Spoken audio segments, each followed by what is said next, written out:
is a far-right organization trying to protect Jews from assimilation. They're on very shaky ground, in my opinion. This group, Lava, the dangerous time is when small groups are walking around and want to find Arab people to attack them. And of course, Lahava are using the current issues to justify their actions. Some people have said that members of your group may harass Arab residents. אנחנו נמצאים פה בשביל להסביר לבנות שלא ילכו עם ערבים ובשביל לשמור שהערבים לא יתחילו עם הבנות שלנו. אנחנו לא פועלים באלימות. כל יום דוקרים פה יהודים. אנחנו שומרים שהיהודים לא יפחדו. It became really dangerous to be an Arab man or woman in this center city. We decided to be here to make sure that nothing really bad is happening. So there we have a left-wing Jew apologizing for the actions of a right-wing Jewish brother. And frankly, I'm not happy about the right wing, but let's be perfectly frank here. There are dreadful atrocities being propagated against Jews and the Israeli Defense Force every day. Look at this, actually at the gate of the old city. And you wonder what brings a guy, an Arab, to a point where he feels he has to make that move. Well, he's probably watching this. لحلق يا خيا هالشنب وما في نخوة ومرجلة إن ما خذت بالدار وانهيت بشرى المسألة احنا رجال الضبطة When we're talking about Palestinian incitement, this is what we're talking about. يطعنا لجلك يما يطعنا لجلك خيا يطلع القلب عن عظمه وادخل فيها باب الجنة.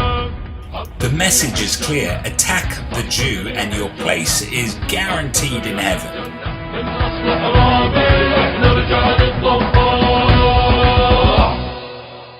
But not every Arab feels this way.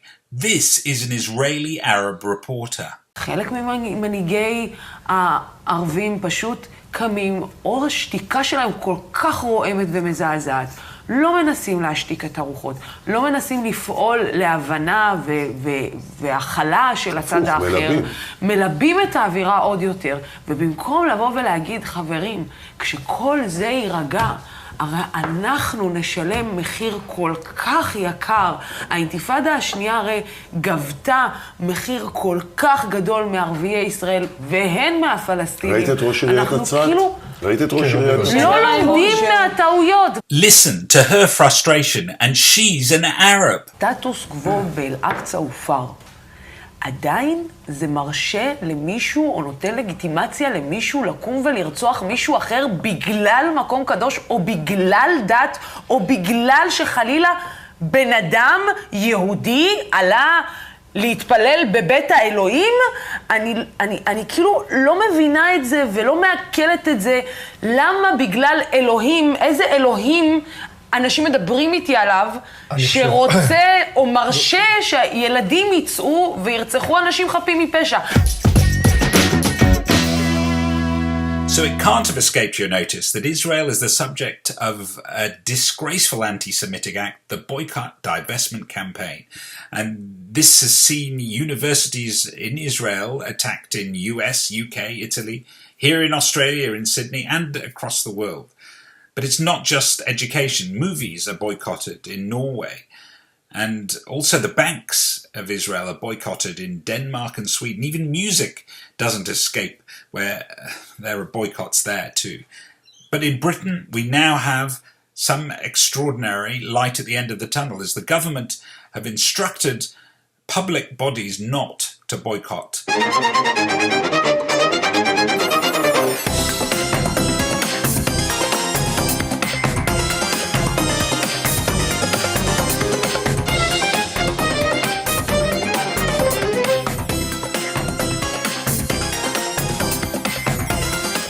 So for once the British government have got it right. Wake up, Australian government, follow their lead, and let's kick this boycott divestment campaign into touch and embrace all that Israel has to offer. We brought chocolate from Hebron, from Alechever, to the Dam Square in the central of Amsterdam, and we gave people to taste it, and then we told them that this is coming from the West Bank, from Judea and Samaria, and their government is boycotting this chocolate, and we asked them what they think. What a great Jewish businessman this is. He's tackling the boycotters in their own backyard. This chocolate is made in the West Bank in Israel. The European Union have decided to label these products now to say made in Judea Samaria. This massive solar tower will provide around 1% of Israel's electricity, according to an agreement with the Israeli government. At peak power, we're producing 121 megawatts. It's about 1% of the electricity required in Israel at peak. And it provides energy for about 120,000 homes at that time. Israel's aiming to fulfill 10% of the country's energy needs with renewables by 2020. The new energy plant will help reach that goal and should be fully built by late next year at a cost of over $770 million.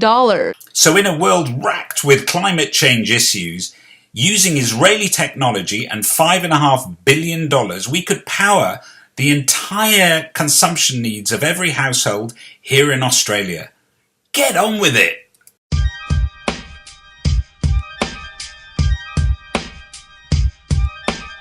I am not a creature from another planet. I am a Jerusalemite.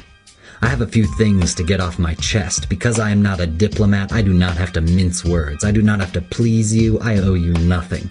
You did not build this city. You did not live in it. You did not defend it when they came to destroy it. And we will be damned if we will let you take it away. There was a Jerusalem before there was a New York. When Berlin, Moscow, London, and Paris were forest and swamp, there was a thriving Jewish community here. It gave something to the world. A humane, moral code. Here the prophets walked, their words flashing like forked lightning. Here are people who wanted nothing more than to be left alone, fought and died on the battlements, and finally led away into captivity, swore that before they forgot Jerusalem, they would see their tongues cleave to their palates, their right arms wither. For 2 pain-filled millennia we pray daily to return to this city. On every Yom Kippur and Passover we fervently voice the hope that next year would find us in Jerusalem.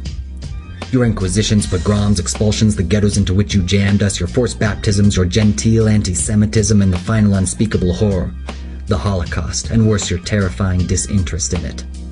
All these have not broken us. Do you think that you can break us now? I have watched this city bombarded twice by nations calling themselves civilized. In 1948, while you looked on apathetically, I saw women and children blown to smithereens after we agreed to your request to internationalize the city and the savage sacking of the old city, the willful slaughter, the wanton destruction of every synagogue and religious school, the desecration of Jewish cemeteries, the sale by a ghoulish government of tombstones for building materials, army camps, even latrines. And you never said a word. You never breathed the slightest protest when the Jordanians shut off the holiest of our places, the Western Wall. Not a murmur came from you whenever the legionnaires opened fire upon our citizens from behind the walls. And 20 years later, when the Arabs unleashed a savage, unprovoked bombardment of the holy city again, did any of you do anything? The only time you came to life was when the city was at last reunited. Then you wrung your hands and spoke loftily of justice and the need for turning the other cheek. For the first time since the year 70, there is now complete religious freedom for all in Jerusalem. For the first time since the Romans put a torch to the temple, everyone has equal rights. We loathe the sword, but it was you who forced us to take it up. We crave peace, but we are not going back to the peace of 1948 as you would like us to. We are home. It has a lovely sound for a nation you have willed to wander over the face of the globe. We are not leaving. We are redeeming the pledge made by our forefathers. Jerusalem is being rebuilt next year, and the year after, and after, and after, until the end of time. In Jerusalem.